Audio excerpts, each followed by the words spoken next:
히브리서가 드디어 이제 끝납니다. 보니까 5월, 6월, 7월 이렇게 석 달 했고, 원래 이제 지난주에 끝낼 거였는데, 지난주에 이제 외부 목사님이 오셔서 오늘 이렇게 저희가 마무리를 하게 됩니다. 히브리서 한번 쭉 기억을 돌이켜보세요. 히브리서에 어떤 이야기들이 나와 있는지. 히브리서를 받는 사람들이 가지고 있는 질문이 하나 있었다라고 말씀드렸죠. 어떤 질문이었는지 아직까지 기억하세요? 믿음의 사람들이 인생을 살아가는데 고난이 많다 적다? 믿는 사람들에게도 고난이 찾아온단 말이죠. 하나님 우리를 사랑한다라고 얘기를 했는데, 그래서 우리가 이제 최종적으로 봤을 때는 이건 결국에는 선한 길로 이끄는 여행길에 불과하긴 한데, 문제는 지금 내가 현실을 살고 있기 때문에 이 고난으로 가득 찬 인생을 실패와 나의 연약함과 인간들 사이의 부딪힘을 어떻게 통과할 것인가에 대해 성도들이 궁금해하고 힘들어하고 있는 것에 대해 답을 주고자 히브리서는 기록이 된 성경이라고 말씀드렸습니다. 한마디로 어떻게 하는 것이 그 모든 것에 대한 해결책이라고 말씀드렸죠? Fix your eyes on Jesus. 예수에게 시선을 고정하는 거예요. 여러분들 그거 되게 중요합니다. 경주용 말들을 보면 일반 말들이랑 좀 달라요. 트랙에서 달리는 말들 있잖아요. 특별한 장치를 해놔요. 어디다가? 요 눈 바로 앞에다가. 왜? 다른 데 보지 않고 정확하게 결승점만 보고 갈 수 있도록. 믿음의 삶도 똑같은 겁니다. 우리가 다른 것 볼 수 있어요. 그런데 가능하면 우리를 어떻게 훈련하는 거예요? 예수만 볼 수 있도록 훈련시키는 겁니다. 그래서 히브리 기자가 계속해서 예수를 바라보는 게 얼마나 가치 있는 일인지, 얼마나 좋은 것인지를 지금까지 쭉 설명하고, 마지막 13장에는 그 예수를 바라보는 사람들이 혼자 딸랑딸랑 혼자 있는 게 아니잖아요. 교회라는 이름으로 하나님이 같이 부르셨을 때에 그 믿음의 공동체가 예수를 바라볼 때에 그 공동체의 모습이 어떤 모습인지를 우리에게 설명해 주고 있었습니다. 그래서 앞부분 13장 앞부분에 저희가 이런 말씀 나눴던 거 기억나세요? 형제 사랑하기를 계속하여라, 손님 대접하기를 잊지 말아라 라고 하면서 은혜의 공동체, 내가 받은 것이 거저받은, 특권을 받은 존재라는 것을 감사한 사람들이 모이는 그런 공동체가 바른 공동체고, 그 공동체가 사실은 인생의 고난이 있을 때에 서로 위로해 줄 수 있는 공동체예요. 서로 세워줄 수 있는 공동체예요. 그래서 그런 공동체를 위해서 히브리서 저자가 맨 마지막 13장을 할애해서 설명을 하고 있는데, 오늘 우리가 본 17절부터 마지막 이야기는 은혜 공동체의 적용을 조금 더 구체적으로 하고 있습니다. 여러분들, 은혜라고 하는 것을 잘못 이해하면 방종이라는 말로 이해할 수 있어요. 방종이 무슨 말인지 아시죠? 아무렇게나 내 하고 싶은 대로 하는 걸 우리는 방종이라고 얘기를 합니다. 근데 사실 많은 기독교 바깥에 있는 사람들이 기독교인들의 방종에 대해서 많이 지적해요. 제가 몇 번 말씀드린 영화지만 전도연 씨가 나왔던 밀양이라고 하는 영화에 그 살인자가 감옥에 갇혀서 평안한 모습으로 그 아이의 어머니, 죽은 아이의 어머니를 만날 때 이렇게 얘기를 한다라고요. 나는 당신에게 용서받을 필요가 없습니다. 왜? 하나님이 나를 용서해 줬으니까. 그러니까 하나님 어차피 다 용서해 줄 거니까 나 아무렇게나 살겠다라고 하는 건 사실은 세상 사람이 봐도 말이 안 되는 삶이에요. 예수 믿는 사람은 은혜 받았기 때문에 은혜의 질서가 있는 삶이어야 됩니다. 믿음의 공동체도 마찬가지예요. 우리가 은혜 받았으니까 서로가 서로에게 더 함부로 하는 것이 아니라 서로가 서로에게 더 예의를 갖추고 더 배려하면서 은혜의 공동체 안에 은혜의 질서를 지켜가면서 살아야 하는 것이 우리 공동체의 의무요 당연한 결과물입니다. 우리가 바른 믿음의 방향성을 가지고 있다라고 한다면. 근데 이제 그런 얘기를 하면 저희한테 이제 약간 이제 현대인들한테는 경기가 생겨요. 질서 얘기하면 여러분들 듣기 좋아요, 싫어요? 질서하면 막 나를 옥매고 조이고, 연세가 있으신 분들은 그나마 좀 괜찮은데 나이가 젊어지면 젊어질수록 질서 막 이런 얘기를 하면 싫은데 그냥 내 사람만 안 죽이고 도둑질만 안 하고 살면 되지, 굳이 뭐 꼭 질서가 있어야 되나 이렇게 생각해 주시는데, 여러분들 질서는 좋은 겁니까 나쁜 겁니까? 좋은 거예요, 나쁜 거예요? 좋은 걸 수도 있고 나쁜 걸 수도 있어요. 그게 성경의 가르침이에요. 세상에서는 둘 중에 하나로 대답하거든요. 좀 보수적인 사람들은 질서는 무조건 좋은 거야 이렇게만 얘기를 하고, 또 아주 진보적인 사람들은 질서 그런 거 사람을 얽매이는 개인을 표현하는데 그 전혀 필요 없는 거야. 이렇게 양쪽 극단이 있는데 성경은 정확하게 얘기를 해요. 질서에는 두 가지 종류의 질서가 있고 한 가지는 좋지 않은 것이고 한 가지는 좋은 것이라고 얘기를 합니다. 좋지 않은 질서는 이런 질서예요. 율법의 질서, 법의 질서입니다. 법의 질서는 어떤 걸까요?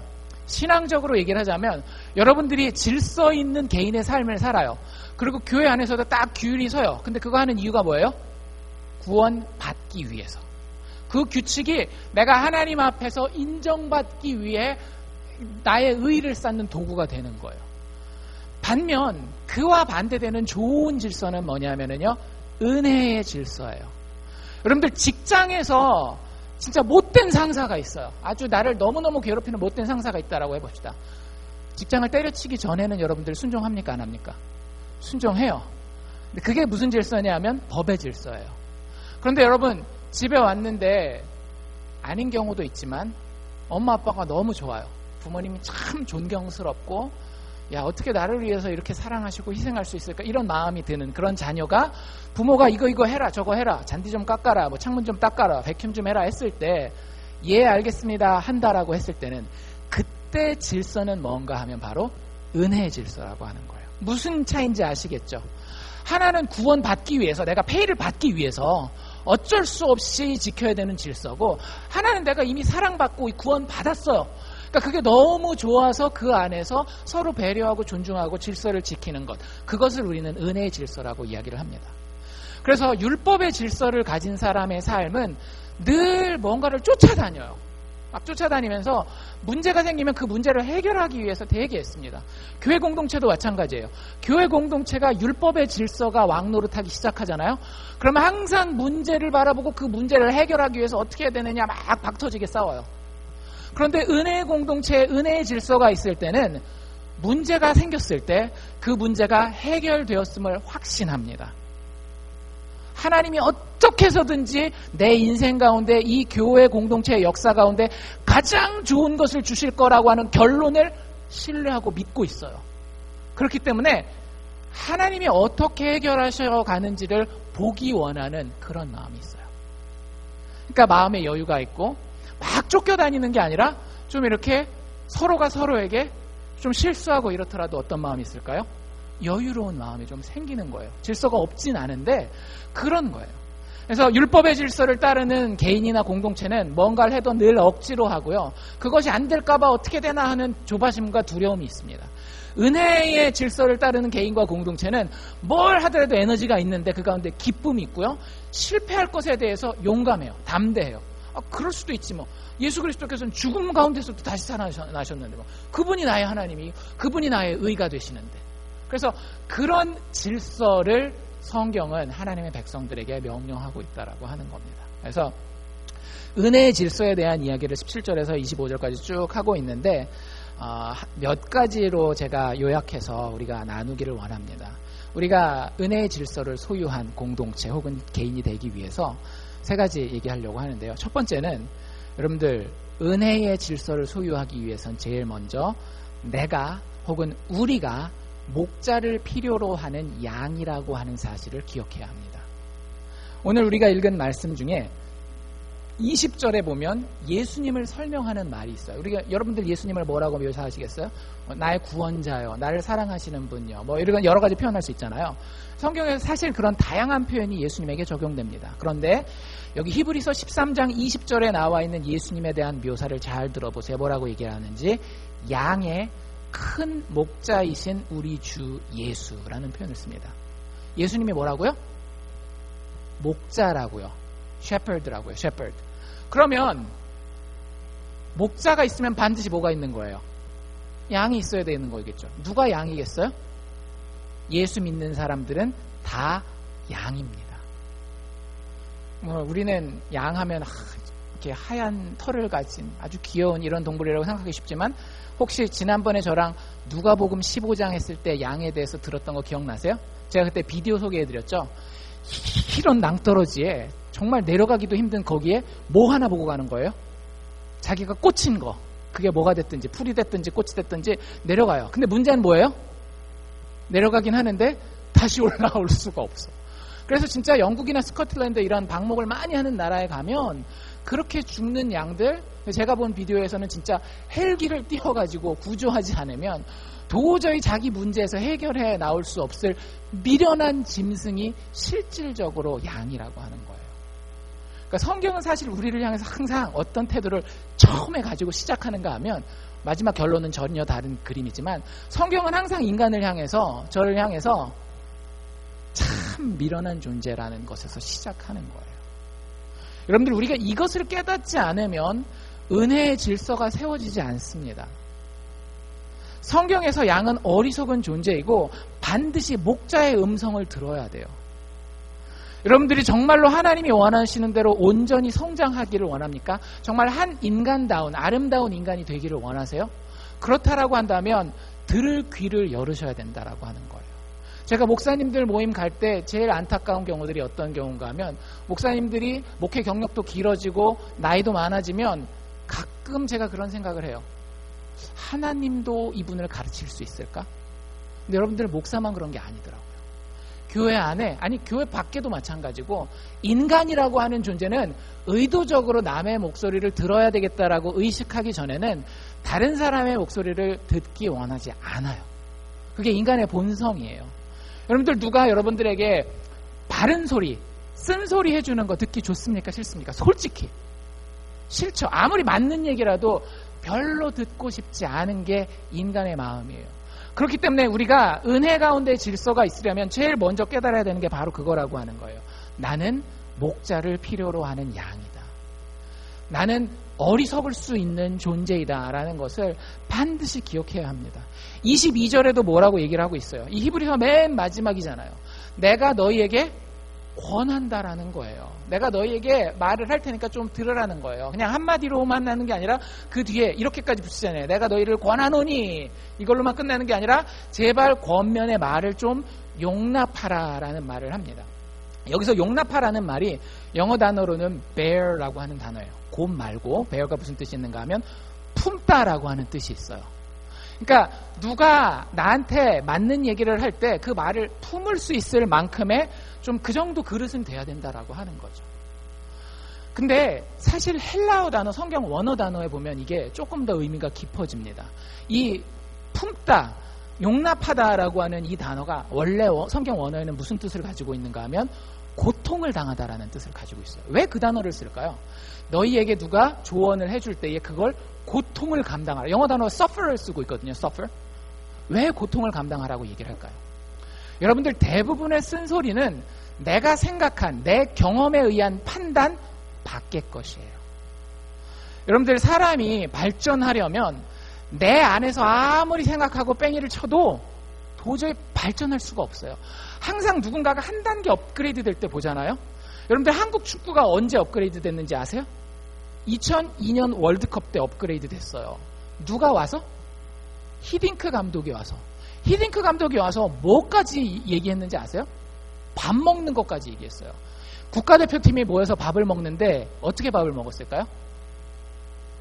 한국 사람들 어디 가나 다 똑같죠. 뭐, 예, 나이대로 다 모여가지고 형님들, 선배들끼리 다 모이고 후배들은 맨 뒤에 숟가락 딱 놓고 하면은 맨 뒤에 가서 이렇게 딱 모여 있는 거예요. 히딩크가 딱 그거 보고 코치들 다 불러가지고 저딴 식으로 밥 먹으면 우리 게임에 나가서 져, 이렇게 얘기를 하는 거예요. 실제 영향을 미쳐요, 그게. 그래서 어떻게 했어요? 식탁 다 섞어버렸어요. 나이가 많건 적건 상관없이 가서. 그리고 국가대표 뽑을 때 항상, 뭐 이런 얘기하면 한국이 아픈 부분이지만 항상 뭐가 있어요? 이 학연 지연이 있단 말이에요. 뭐 고대 출신, 뭐 이렇게, 뭐 이런, 그 다음에 누구 라인, 이게 있단 말이에요. 근데 히딩크 와서 어떻게 했을까요? 히딩크가 와서 제일 성공시킨 축구선수 중에 한 명이 누구예요? 박지성이란 말이죠. 여러분들, 박지성의 스토리를 혹시 아십니까? 보통 고등학교 졸업하고 이렇게 되면 누가 뽑아가요? 잘하는 친구들은. 진짜 잘하는 친구들은 대학이 아니라 프로에서 뽑아간단 말이에요. 그리고 이제 그거보다 조금 떨어지는 애들을 누가 뽑아가는가 하면 대학이 뽑아가요. 근데 박지성은 뽑아가는 팀이 없었어요. 그래서 어떻게 해요? 일본으로 진출합니다. 교토퍼플이라고 하는 2부 리그에 있던 팀으로 진출을 해요.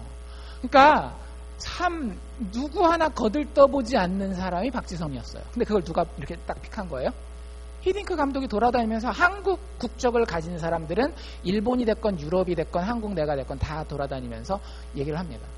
여러분들 그 얘기를 듣는 기존의 한국 축구계의 기득권들은 마음이 어땠을까요? 아, 옳은 얘기야.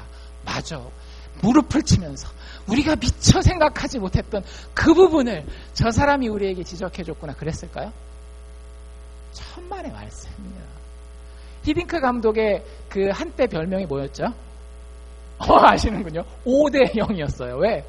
전지훈련만 나가서 유럽 팀들이랑 평가만 하면 5대 빵으로 깨지는 거예요. 얼마나 이 쓴소리를 듣기 싫은 사람들 입장에서는 다 먹잇감이 된 거죠, 아주. 근데 여러분들 그 얘기를 그래도 주변에 한국 축구계의 몇몇 사람들이 끝까지 잘 들었어요. 쓴소리고 아프지만 고통스럽지만 견뎠더라고요. 그래서 한국 축구가 이제는 그래도 탈아시아급 정도 된다라고 이야기를 해요. 웬만하면 월드컵하고 올림픽하면 예선은 당연히 통과하는 걸로 생각해요. 뭐가 있었기 때문에? 밖으로부터 들리는 소리를 들을 수 있는 귀가 있었기 때문에. 여러분, 은혜의 공동체의 질서도 마찬가지입니다. 너도 은혜 받고 나도 은혜 받고 다 그랬으니까 누가 감히 나에게 무슨 얘기를 하리, 하나님이 아니고는. 여러분들 그 사람은 하나님의 음성도 들을까요, 안 들을까요? 안 들어요. 하나님이 우리에게 원하시는 것은 우리가 목자를 필요로 하는 양임을 기억해야 한다는 겁니다. 여러분들 이걸 조금 신학적인 용어로 정리하면 내가 부족한 죄인이라는 걸 인정하라는 거예요. 여러분들이 그 마음이 있어야 개인의 삶이 은혜의 질서를 소유할 수 있고 공동체의 삶이 은혜의 질서를 소유할 수 있는 거예요. 두 번째, 내가 그 은혜의 질서를 소유하기 위해서는 좀 듣기 싫으실지 모르겠지만 성경에 있기 때문에 제가 그냥 하는 거예요. 인도자들에게 순종할 수 있어야 됩니다. 저도 이 얘기를 제가 앞에서 인도하니까 하는 게 되게 부담스러웠어요. 제가 이런 얘기 거의 안 하는 거 잘 아실 거예요. 의도적으로 제가 많이 피해가거든요. 이 부분은 어떻게 피해갈 방법이 없어요. 그래서 성경에 있는 대로만 제가 말씀드립니다. 성경에 있는 대로 말씀드리는데 17절 저희가 읽은 첫 번째 절에 이렇게 나와 있어요. 너희를 인도하는 자들에게 뭐하고?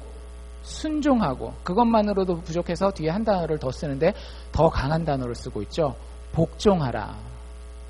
여러분들, 여러분들이 은혜를 누리는 사람이고 그 은혜 가운데에 하나님의 질서를 소유한 밖에서도 봐도 아름다운 개인이 되기 위해서는 혹은 아름다운 공동체가 되기 위해서는 인도하는 자들에게 순종하고 복종하려고 하는 태도가 있어야 됩니다. 불공평하죠. 목사니까 저런 얘기를 하지. 그래서 공평하게 만들어 드릴게요. 공평하게 만들어 드릴게요. 단 조건이 있어요. 밑에 보면 이렇게 돼 있어요. 그 인도하는 자들을 묘사하는 말이 이렇게 됩니다. 너희를 인도하는 사람들, 그 사람들을 뭐라고 설명해요? 저희는, 그 인도자들은 너희 영혼을 위하여 경성하기를 자기가 회개할 자인 것 같이 하느니라. 여러분들 이게 기준이에요. 여러분들 주변에 영적인 멘토나 영적인 어떤 동료 중에서 여러분들이 신뢰하고 믿고 따라가고 조언을 구할 수 있는 사람이 있다라고 해봅시다. 그러면 그 사람한테 정말로 나를 믿고 맡겨서 그 사람의 조언을 들어도 될지, 혹은 공동체가 그 인도자의 조언을 쫓아가도 좋을지 말지는 여기 달려있다라는 거예요. 그 인도자가 어떻게 하는 거예요? 무리의 영혼을 위해서. 여러분들 하나님 앞에서 구원받는 거는 엄마 아빠가 구원받으면 나도 엄마 치맛자락 아빠 바지자락 잡고 구원받을 수 있어요, 없어요?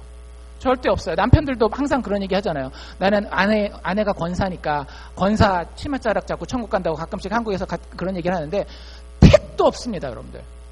제가 그 목사로서 분명히 얘기할 수 있어요. 치맛자락 잡고 바지자락 잡고 천국 간다는 건 농담으로도 하지 마세요. 모든 영혼이 불꽃과 같은 눈을 뜨고 계시는 하나님 앞에 다 서게 돼요. 너 왜 천국 가야 되는데? 라고 분명히 물어보십니다. 내가 너를 왜 지옥 보내지 말고 천국 보내야 되는데? 그리고 그 앞에는 무슨 얘기를 해요?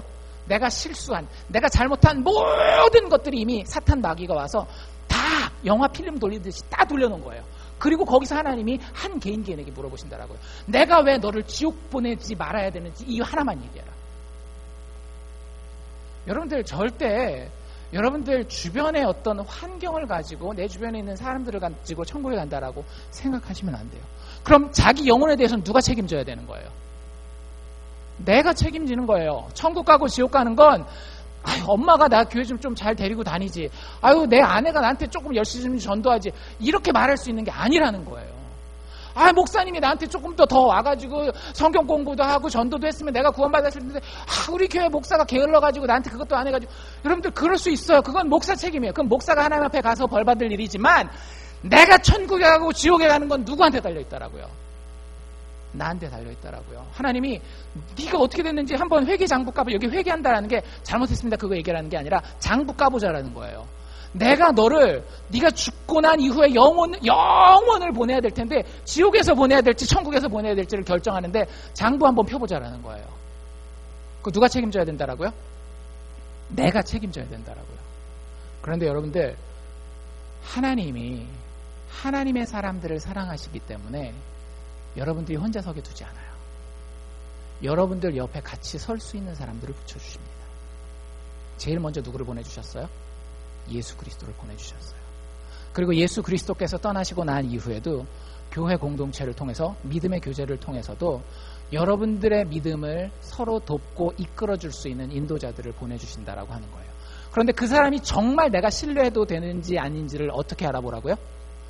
내가 지금 지옥 가려고 막 일로 가고 있는데, 내가 지금 성경적이지 않은 방식으로 인생을 막 살고 있는데, 내가 그렇게 공동체에서 행동하고 있고 개인으로서 행동하고 있는데, 정말로 내가 그것 때문에 하나님 앞에 벌받고 내가 그것 때문에 지옥 갈 것처럼 옆에서 어떤 사람이 와서 그렇게 하면 안 돼, 그거 하나님이 기뻐하시는 일이 아니야 라고 이야기하는, 정말로 양심을 걸고 그렇게 이야기하는 사람이 있으면 그 사람 말에 순종하고 복종하라고 하는 것이 우리가 가지게 되는 기준이라고 하는 거예요.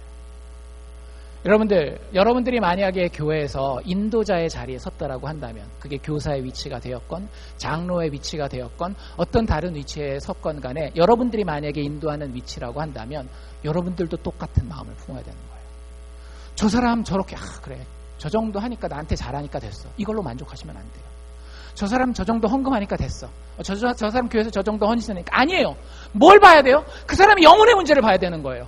저 사람 하나님 앞에서 구원받지 못하겠는데, 저 사람 하나님 앞에서 벌 받을 수도 있겠는데, 큰일 나겠는데 하는 이런 영적인 경성함을 가지고 그 사람의 일이 마치 내 일인 것처럼 그 사람의 영혼을 생각해주는 그 인도자가 있다면 여러분들 목숨 걸고 쫓아가십시오.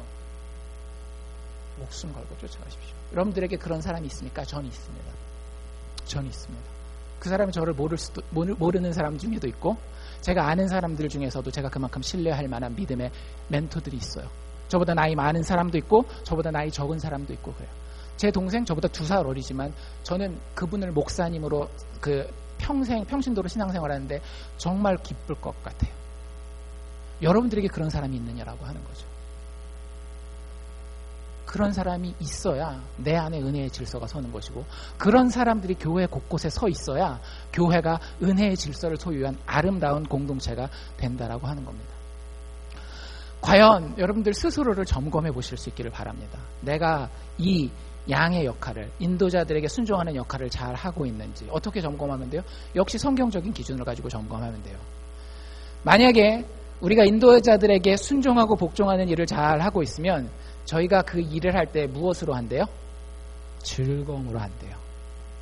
그런데 만약에 여러분들을 인도하는 사람들이 그 일을 근심하면서 하게 한다면 과연 나는 인도하는 자들에게 순종하는 그 일을 잘 하고 있는지 아닌지를 생각해 봐야 되는 겁니다.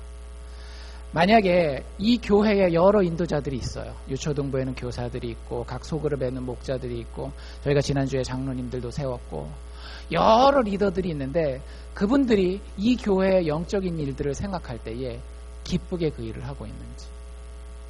여러분들, 우리가 사람을 기쁘게 해서는 안 되지만 우리가 하나님을 신뢰한다라는 측면에서 각 개인이 제자리에 똑바로 서 있는다라고 한다면 그 일을 하는 사람들이 즐거움으로 그 일을 감당합니다.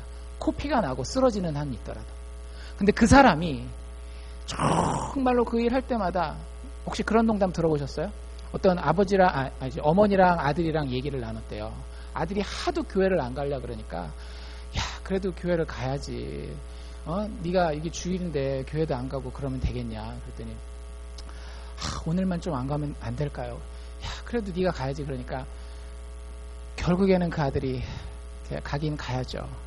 근데 그 아들이 교회 직분이 목사였대요. 그런 농담이 있어요. 목사님들끼리 하는 농담이에요. 근데 그래도 네가 참아야지 하면서 그 보내는 그 어머니 농담 안 했었지만 얼마나 마음이 그랬을까요?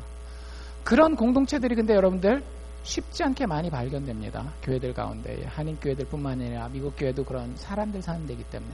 근데 제대로 된 공동체는 사역을 하는 사람이 밤을 새도 진짜 코피가 나더라도 체중이 쭉 빠지고 일하다가 여기저기 다니다가 교통사고가 나도 마음 가운데 두근거림이 있어요. 마음 가운데 즐거움이 있더라고요.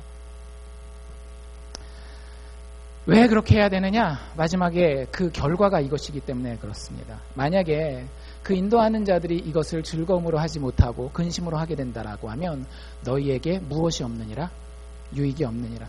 여러분들 이건 사람에 대한 문제가 아니기 때문에 그런 거예요. 여러분들에게 정말 여러분들의 영혼을 위하여 깨어서 여러분들의 이름을 불러가면서 울면서 기도하고 있는 자들, 그 사람들이 여러분들의 주변에 주어졌다라고 하는 것은 하나님이 하나님을 신뢰할 수 있는, 실습을 할 수 있는 기회를 준 겁니다. 성경에 뭐라고 얘기를 하고 있어요? 너희들이 눈에 보이는 부모도 제대로 공경하지 못하면서 어찌 눈에 보이지 않는 하나님을 공경하겠느냐라고 하는 말이 나와 있거든요. 구약성에 보면. 똑같은 거예요. 여러분들 영적인 일을 위해서 여러분들을 인도하는 사람이 있다라고 한다면 그것은 사실은 그 사람 때문이 아니에요. 아무리 여러분들을 인도를 잘하는 사람이 있다 할지라도 그 사람은 다 죄인이에요. 어딘가 실수하고 잘못하는 게 있습니다. 근데 그것을 통해서 하나님은 뭘 보기를 원하시는 거예요? 뭘 훈련시키시기를 원하는 거예요? 하나님의 인도하심을 신뢰할 수 있는지를 훈련시키고 실습시키시기를 원하는 거예요.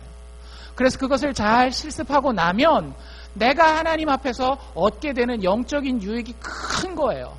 내가 사업을 하다가 위기를 맞았을 때, 자식을 키우다가 참 어려운 일을 당했을 때, 나의 건강에 어려운 문제가 생겼을 때에 이런 영적인 훈련을 잘 받은 자들은 지금 당장 나에게 육신의 인도자들이 없는 때에도 그때 누구를 의지할 수 있는 거예요?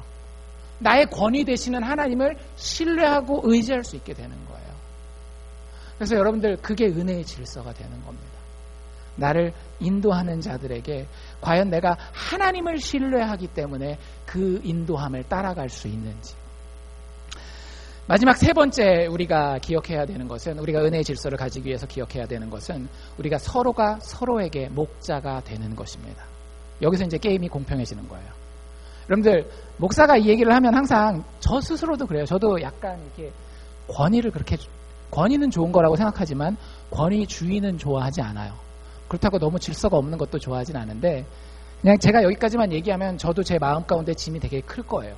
무조건 평신도는 목사를 따라 이 얘기하고 내려간 것 같으니까. 근데 그렇지 않아요. 성경에서 유일한 목자장은 누구밖에 없어요? 예수 그리스도밖에 없어요. 우리가 방금 읽었잖아요. 양의 큰 목자, 목자의 짱이라고요. 그 목자의 역할을 처음부터 끝까지 계속 하시는 분은 예수님 한 분밖에 없어요.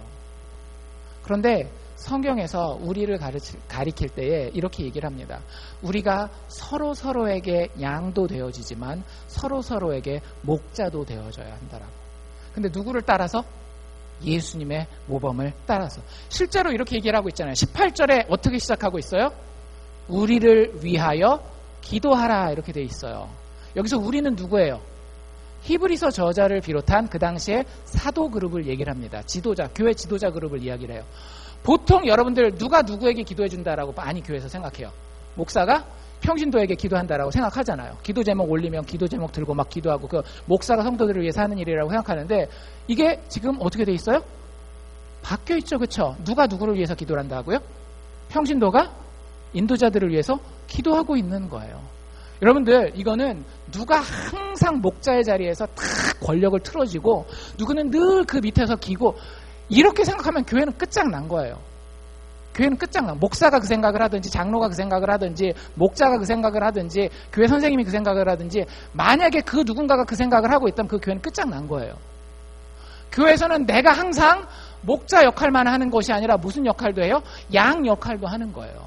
내가 조언도 하지만 다른 사람이, 심지어는 아이가 나에게 조언을 해도 들을 각오가 돼 있어야 되는 거예요. 엘리가 아까 여기서 예슬이 도와주고 또 현수 도와주고 그런 것들을 보면 아무리 애기라 할지라도 나는 내 옆에서 신앙적으로 참 힘들어하고 어려우는 사람 손 하나 까딱 못해주지 않았는데 내가 저거 보고 배워야 되겠구나.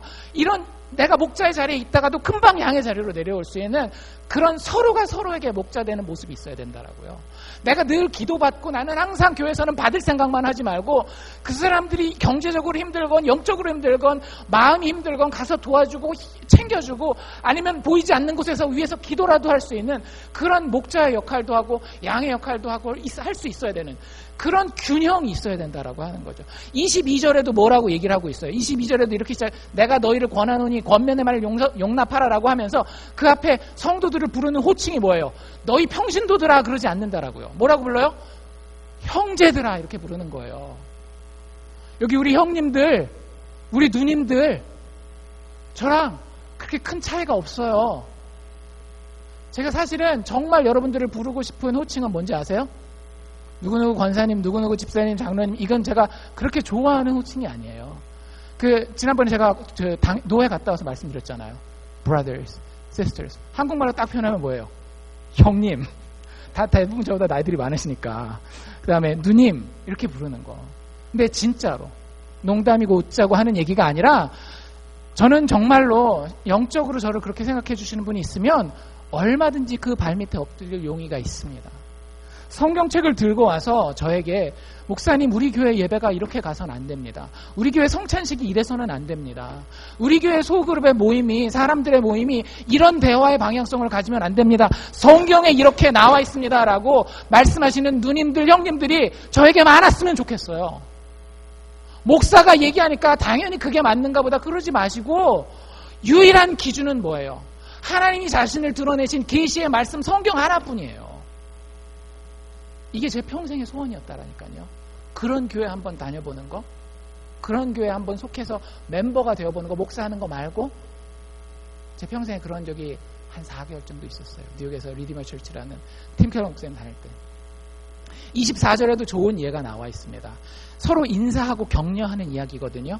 너희를 인도하는 자와 모든 성도에게 문안하라. 이게 격려하고 인사하라는 얘기거든요. 그런 명령을 하고 있어요. 그런데 동시에 그 명령을 하는 사람들도 뭘 하고 있는가 하면 이달리아에서 온 자들도 너희에게 문안하니라. 격려를 어느 한쪽 일방적으로 하는 것이 아니라 문안하는 것을 어느 한쪽 일방적으로 하는 것이 아니라 이 사람은 이 사람들에게 또 이 사람들은 반대로 그 반대 사람들에게 서로 격려하고 문안하는 것이 성경적인 모델이라고 하는 거예요. 단 그 근거와 기초는 뭐여야 된다라고요? 하나님의 말씀이요. 내 경험 내세우지 말고 내 논리적인 판단 내세우지 말고 하나님 앞에 무릎 꿇고 엎드려서 하나님의 말씀이 나에게 무엇이라고 얘기하시는지 하나님의 말씀이 이 공동체에 어떤 것을 던져주는지에 목숨을 걸고 여러분들의 인생의 방향성을 정하십시오. 이 교회의 방향성을 정하십시오. 그러면 이 교회 정말로 아름다운 질서 있는 은혜 공동체가 될 겁니다. 여러분의 가족도 그렇게 이끌고 가세요.